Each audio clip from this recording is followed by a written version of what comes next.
Hey guys, what's up? You're welcome back to another episode of the Bed with Ben Hinney podcast. I figured I'll do that intro because I never really say it, but this is truly my baby. This is my podcast. On here, I like to share self-development tips for the millennial woman. I am a millennial woman myself, and I'm growing. And while I'm on the journey of trying to grow and trying to be a better version of myself every day, I'm learning things and I'm sharing them with you. So I am growing and growing with you in the process, okay? These videos that I do, they are therapy to me. I'm not even gonna lie. I go back to watch a video if something happens and I need a particular episode. So I just want to say that you're welcome to my podcast, okay? Thank you so much for always taking time to watch a video. I appreciate you. Now, I'm gonna hold you when I say this. Being in a relationship doesn't exactly mean that you should lose yourself, okay? Being in a relationship means that you need to hone into your individuality while still being an amazing partner. So I personally feel like our individual selves come together to make the relationship whole. But sometimes when you're in a relationship, I'm not gonna lie, sometimes when you're in a relationship, especially if you've been with your partner for a very long time, the lines can be blurred, okay? You can be learning a thing or two from your partner. It's not exactly bad, but sometimes you can lose yourself in a relationship. That's what I'm trying to say. Sometimes you can totally forget who you are. And a lot of women would tell you this, especially when you start having kids and life is just going in the family way. Sometimes you lose yourself in the process, and I can very much relate. Okay, so this episode for me is something that is near and dear to my heart because I am a mom, I'm a wife. I have been with my partner for pretty long time, so I know how it feels like to lose yourself in the process. But this video, I'm going to be talking about how to maintain your individuality while still being an amazing partner. Okay, we are out here to be amazing moms, amazing wives, but we also want to make sure that we're not losing ourselves in the process. We want to make sure that in the process of being that mom, that wife, you're still you. You know, every single bit of you is coming to light and making the partnership beautiful, because the more you better yourself, the better your relationship. The more you better yourself, the more you're able to pour into whatever relationship you find yourself in. So again, I love this topic because it's relatable in the sense that you don't only have to be a wife or a mom. You can be in a relationship, a long-term relationship, or just any relationship that you're in, any form of partnership that you've been in for a while, that you feel like you're losing yourself. This is the video for you, okay?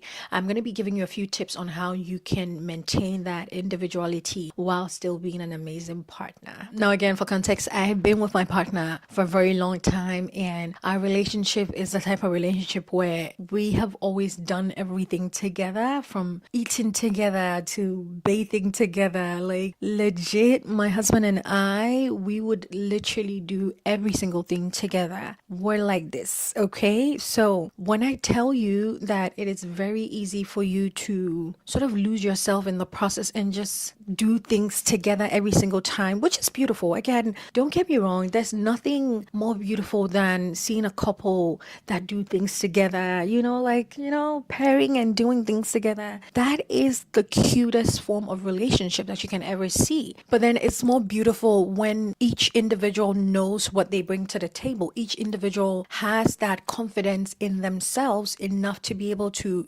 pour into that partnership. So I've had to learn this myself, okay? I've had to teach myself individuality while still being in a relationship, because I'm the type of person that I love very hard, okay? If I love you, ciao, I'm gonna be twinning with you. I'm gonna be, doing stuff with you because it just makes me feel good. But I've had to learn that having those individual strengths definitely makes the relationship stronger. So the very first thing that I can say is you want to pursue your passions, okay? You want to keep chasing things that make you happy, the things that you know for a fact that you've always wanted to do. Because also sometimes if you have a 9-to-5 job, it can feel like that's it. It can feel like, you're earning good money, you have a family, you have a good car. It can legit feel like, okay, what else should I do? But you need to pursue things that are originally you.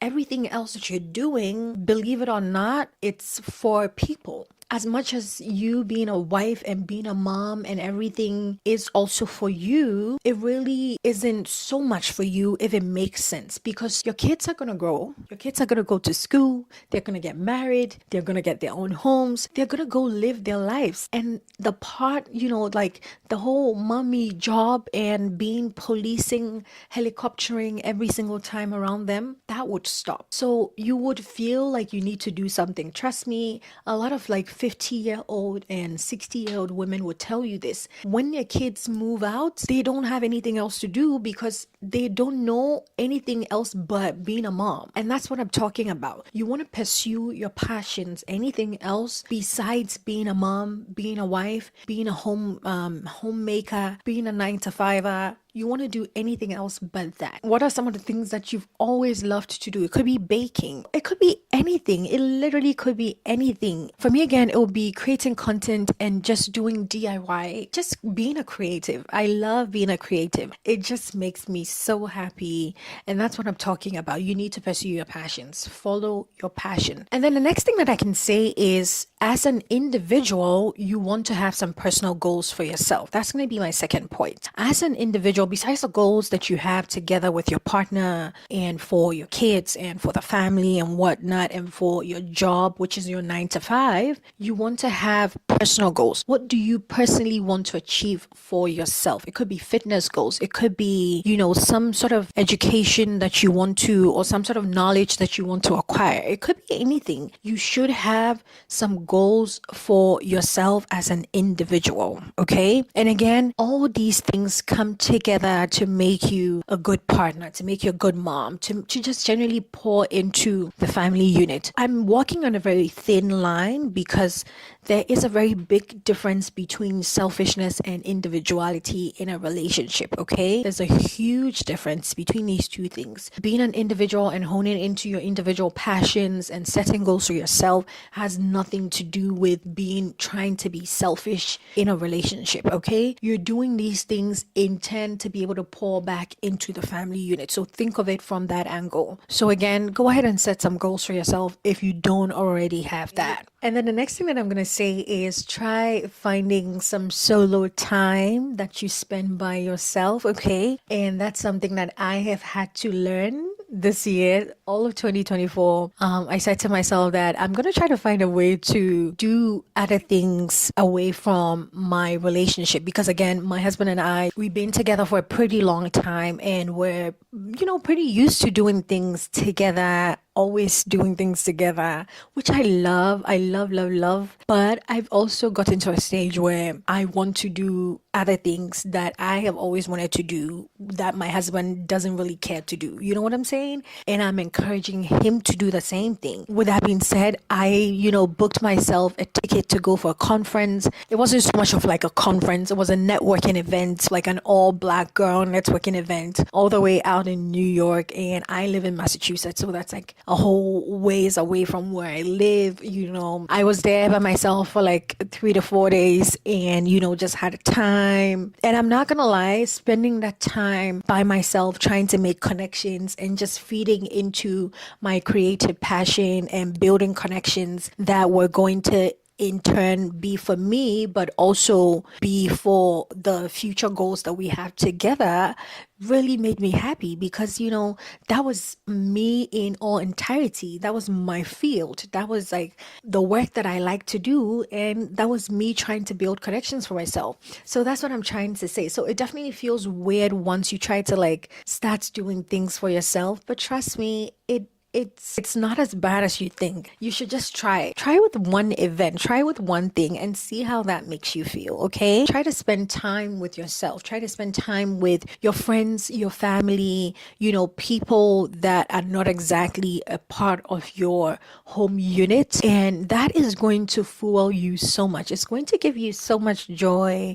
coming back into the unit because it recharges you in a way. I don't know, but like it does that for me. Just like give it a balance. it gives you so much balance because you feel like you have a balance of self and then you have a balance of partnership. If you don't do it so much, you should definitely try catching up with your friends, try catching up with your family, people that you just love spending time with, and it just recharges you and gives you that perfect balance that you need to come back into the partnership. Okay, so and then the next thing that I'm going to give you, woman to woman, okay, is try having some sort of financial independence in that relationship, okay?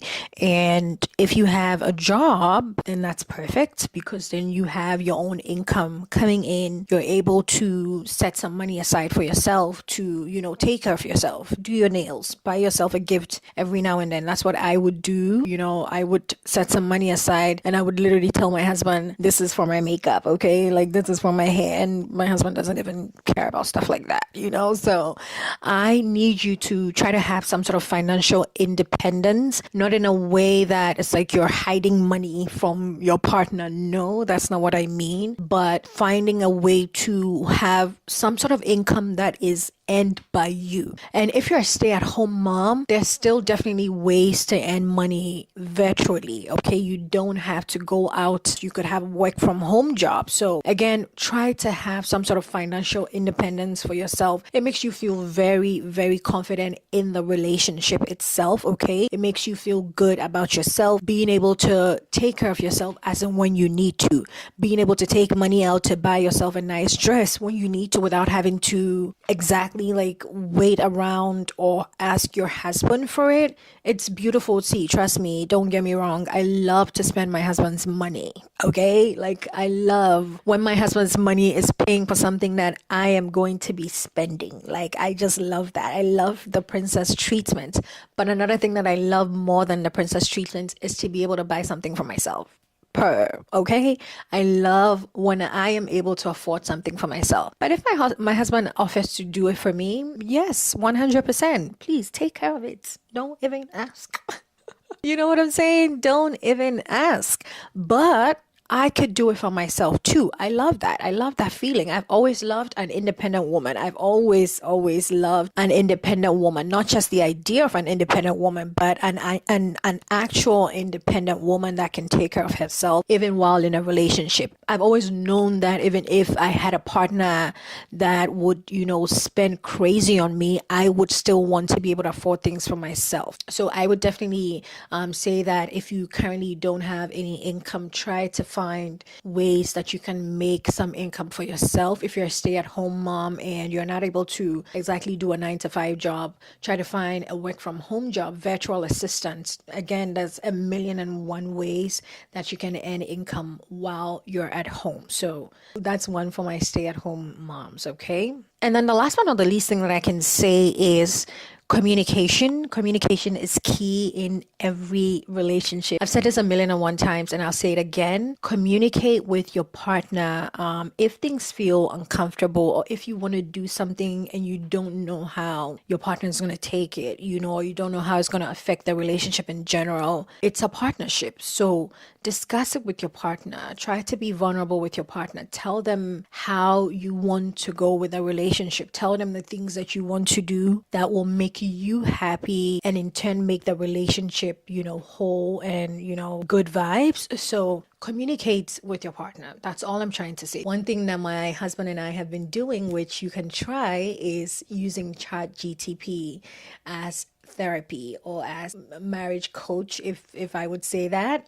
And I absolutely love this because coming from an African home, we haven't always been comfortable with the idea of therapy. And so when ChatGTP voice started to come in action and everything, immediately something hit me and I'm like, why don't I use ChatGTP as therapy for myself? And then I started to think, why don't I start to use ChatGTP as therapy for my relationship? You know what I'm saying? And it has been an amazing tool. I am not even kidding. I feel like I can do a whole video just talking about ChatGTP and how it has impacted my life. I'm not even gonna lie. I love ChatGTP, okay? I love AI. And I digress, but I'm just trying to say that if you have any sort of concerns and you feel like you don't know how to word it, put it in ChatGTP. ChatGTP will tell you how to say it to your partner. ChatGTP will tell you how to say it in a way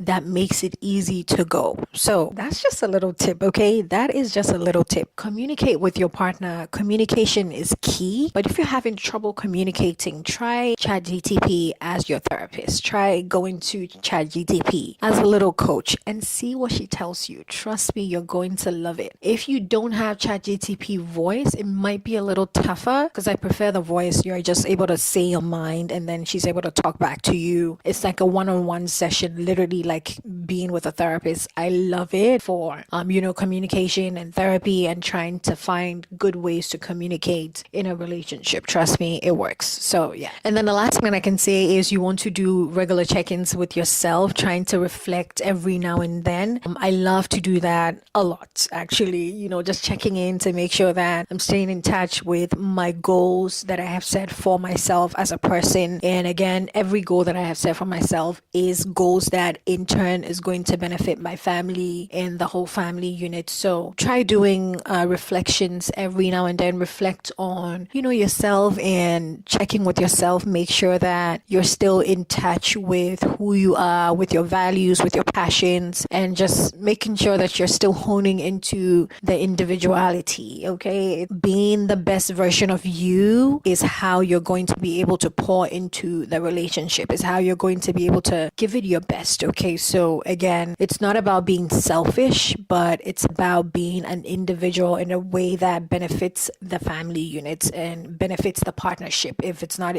a family unit. I hope that these tips are helpful. When I thought about it, I'm like, I think that this is something that I really would want to talk about because this is something that I have personally been working on, trying to be my own woman, trying to be my own person while still being a strong partner in the relationship. So I am hoping that this video is as helpful to you as it was as helpful to me. And comment below if you have any extra tips that you would want to add to that. Subscribe to the channel if you haven't already done that. I love you guys so much and I hope that you're enjoying the holidays. Merry Christmas if you see this video on Christmas. If you don't, Happy New Year. When I say she get it from her mama, I'ma say you fuck her right. Body rude is unpolite. Don't be in the humble type. Tell me, is you down? Cause I'm trying to go good tonight. Only hope she said the right. I just wanna live in a fantasy. I think we'd